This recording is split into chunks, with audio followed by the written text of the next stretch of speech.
Welcome back to Defining Virtuosity. My name is Odin Rathnam, and I am Professor of Galamian Violin Studies at Cleveland State University. This series, dealing with all of the elements that make up virtuosic violin playing, continues with the study of another Wolfhardt study. You'll notice that I skipped 27 for a while, and I first demonstrated 28, 26, and 25. 27 is probably one of the hardest Wolfhardt studies and one of the most beneficial to study because it combines some very, very important challenges. If students, when they're 7 or 8 years old or 6 years old, study this one properly, when Kreutzer number 7 comes along, it's a piece of cake. So I would imagine that Mr. Galamian may have taught, disciplined string crossings way before somebody got up to Kreutzer, with the young ones. The premise is the same in that we're trying to prepare strings before we play them, so that if we're on one string and we've executed a stroke, we end the stroke on the arrival string, so that the previous string rings.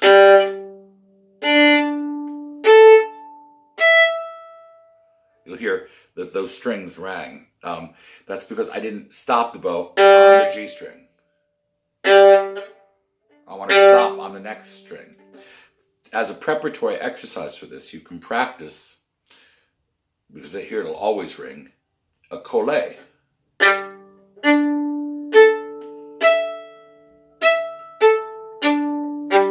But try to have your arm right over the A. The D, sorry. D, A, E.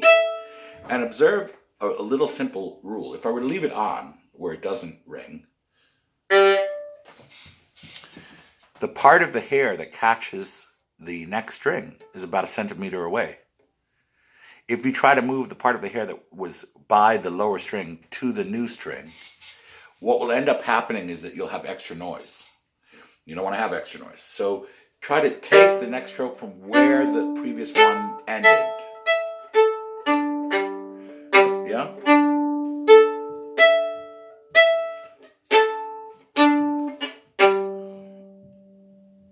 This kind of feeling. The next step is to set the arm in the middle, the D and A string, and get comfortable. The fiddle up, everything lined up about the same height. And then, watching the bridge, feel your elbow follow the bridge in both directions so that you get this loosened up. This motion. Then, try doing it between two strings with just the wrist and fingers. I'll tell you why in a moment. The reason for that is if we're crossing two strings, I like to lead with the elbow and finish with the fingers. A sort of parking mechanism so that I don't lurch on the new string. Complete the stroke with the fingers.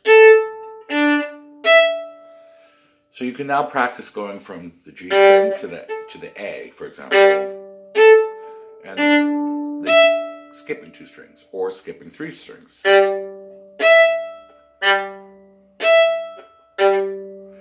And try to make the upper arm motion feel as fluid as possible. Okay? The etude is composed in G major with octave leaps, similar to Kreutzer 7. And it's complicated with three-note slurs, very often on an up bow. The left-hand challenges are to eventually vibrate every note without getting tight. And for that reason, the placement of the hand in the fifth shape is important, and the release of the first joints of the fingers. This way.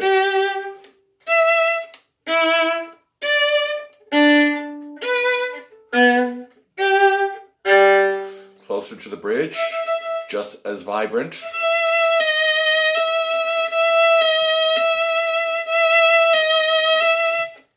tight.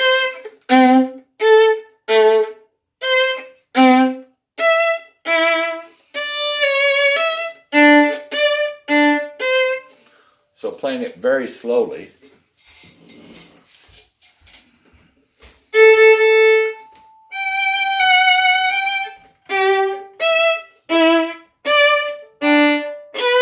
Out, in, prepare the notes.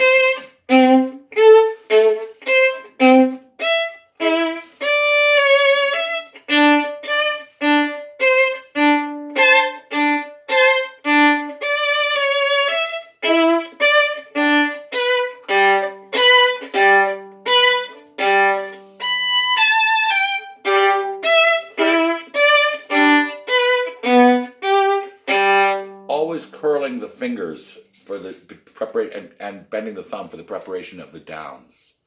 Again, so that the hinge isn't locked. I have to practice this regularly to remember because I was disobedient to Miss Thomas when I was a kid. And so I had some bow arm problems that I had to work out. And I actually worked them out after my Lincoln Center debut, which went well somehow, some miracle. But I had a time in Harrisburg where I only had 5 students, and I had 3 months to prepare Ein Heldenleben and Ravel Tzigane and Havanaise for a concert. And I practiced like a dog, went back to all my old etudes and started doing what she had asked me to do.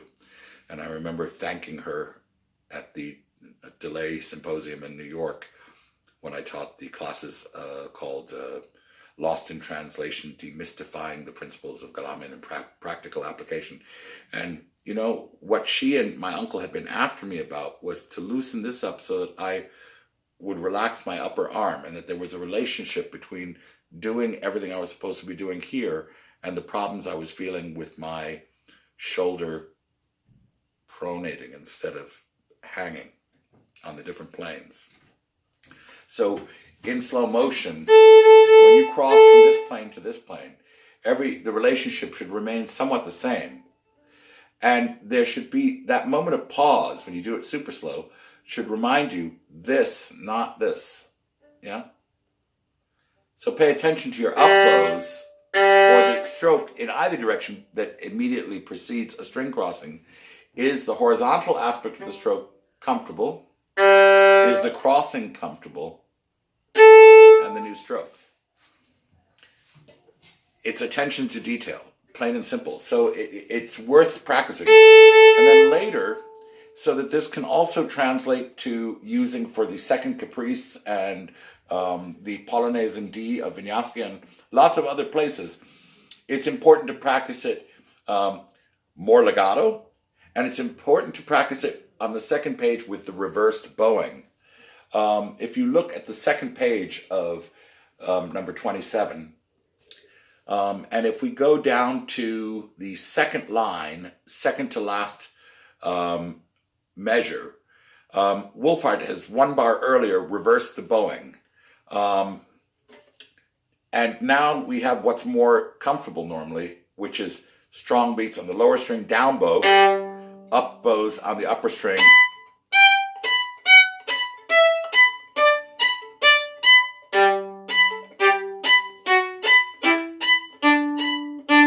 But then the reverse. It's also so that the lower string can be down bow. But this is important to know that we can go this way.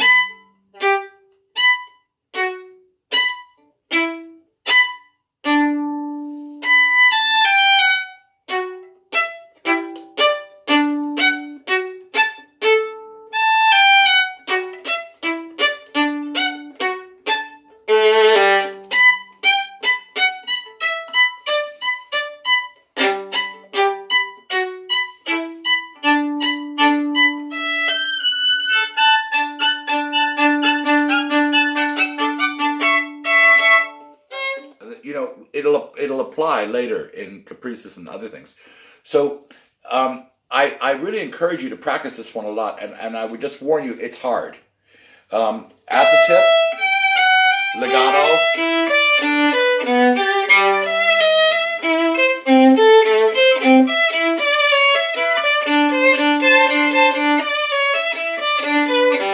And I really bend the thumb for all of those lower strings so that I bring the pivoting action of the hand this way in to prepare the new playing. All right, really remember to bend the thumb. Otherwise your wrist will lock and your shoulder will get tight. It's very, very important. So we go nice and slow. Bend the thumb, bend the thumb, bend the thumb, bend the thumb.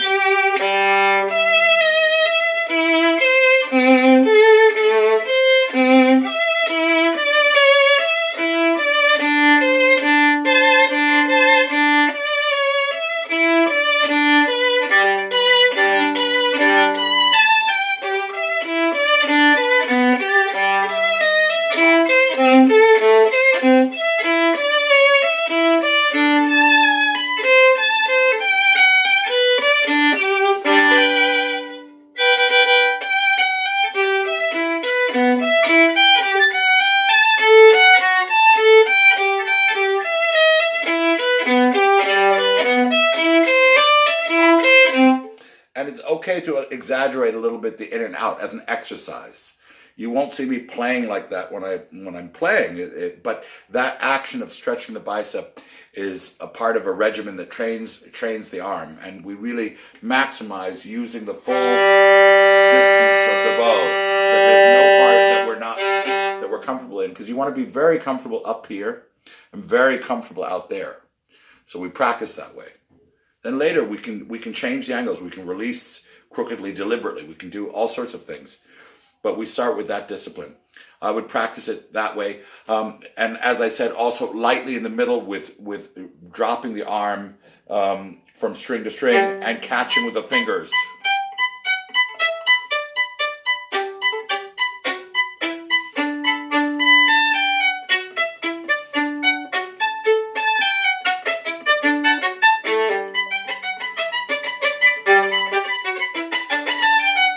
Because this we can use many places. We can use it.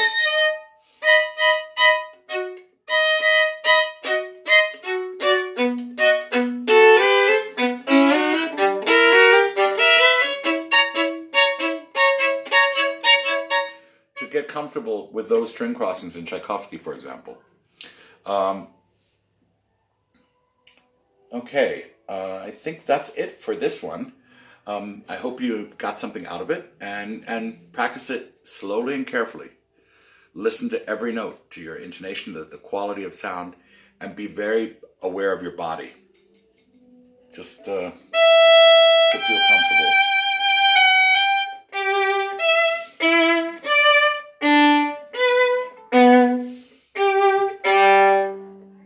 Nice and easy. It doesn't have to be loud.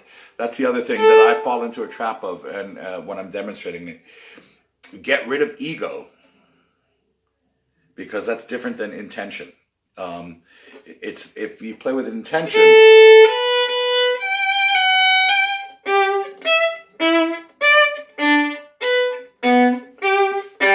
A few times.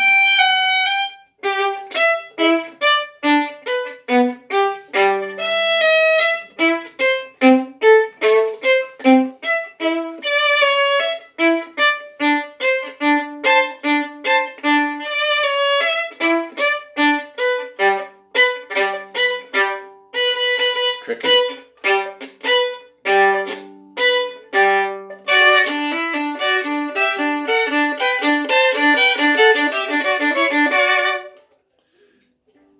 It'll help all kinds of places if you practice it carefully. Thanks for watching this video. If you enjoyed it, share it with friends, subscribe to my channel, and I'll see you again shortly. Practice well.